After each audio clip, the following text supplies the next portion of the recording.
Shalom, selamat mengudapa. Ada pesan firman dalam Matius pasal 9 ayat yang ke-13. Tuhan Yesus berkata, pelajarilah firman ini. Yang ku kehendaki ialah belas kasihan, bukan persembahan. Aku datang mencari orang berdosa, bukan orang benar.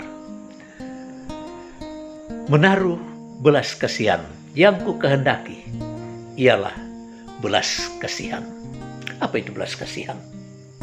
Belas kasihan adalah kasih dalam tindakan, kasih dalam wujud aktivitas yang dapat dilihat, dapat dirasakan, dan dapat dinilai oleh orang lain.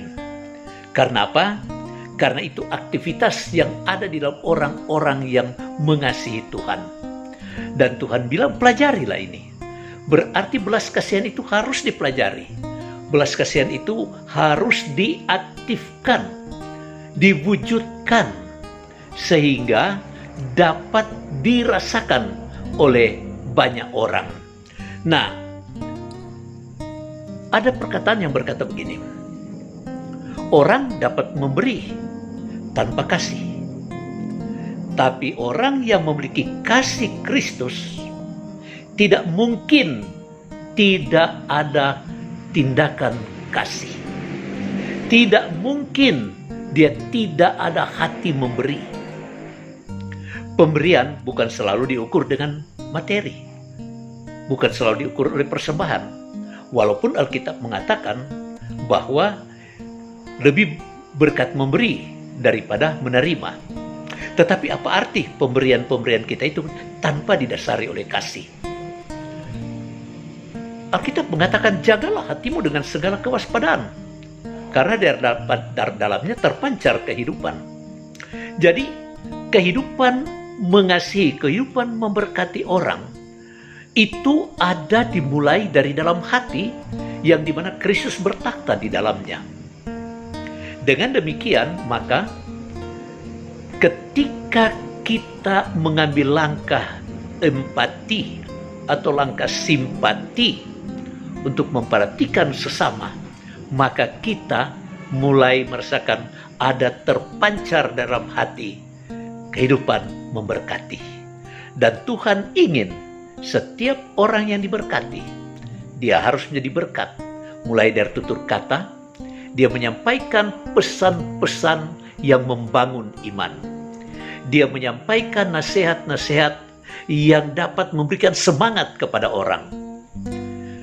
Kalau dia tidak punya kasih, ada masalah, mengumpat, memaki, atau mungkin mengeluarkan kata-kata kutuk. Dan ketika dia mengeluarkan kata-kata seperti itu, maka orang akan menilai, begitulah pribadinya. Dan dia sendiri menelanjangi, dia ini tidak mempelajari firman Tuhan. Dia tidak mengetahui apa yang Tuhan Yesus katakan. Yang ku kehendaki adalah belas kasihan. Apa arti kita menunjukkan kita ini orang-orang yang peduli, tapi sebenarnya di dalam hati kita ada akar pahit. Di dalam hati kita ini tidak ada buah-buah Roh Kudus. Roh Kudus datang menurut Yohanes 16 ayat yang ke-8 menginsafkan kita. Jadi Roh Kudus bekerja di dalam hati kita untuk menginsafkan. Apa yang insafkan? Tentang kebenaran. Dan juga tentang penghakiman dan penghukuman. Bahwa nanti kita akan satu waktu akan dihakimi oleh Tuhan. Untuk dilihat apakah betul-betul firman Tuhan itu ada kita pelajari. Dan apakah kita praktekkan dalam kehidupan sehari-hari. Sehingga apakah belas kasihan itu nampak. Atau cuma dari tutur kata. Kita mungkin tidak ada apa-apa yang boleh kita memberi dalam bentuk materi. Tapi kita bisa dapat memberi dalam bentuk doa. Dengan serius, dengan tekun mendoakan orang yang kita cintai. Saya tertarik ada seorang penatua mengirim kepada saya kalimat seperti ini. Ketika engkau sehat, engkau tak tahu siapa-siapa yang telah diberkati oleh pelayananmu. Tetapi ketika engkau sakit, satu persatu mereka memperkenalkan diri mereka dengan berbagai cara, dengan berbagai kata, dan juga dengan berbagai dana.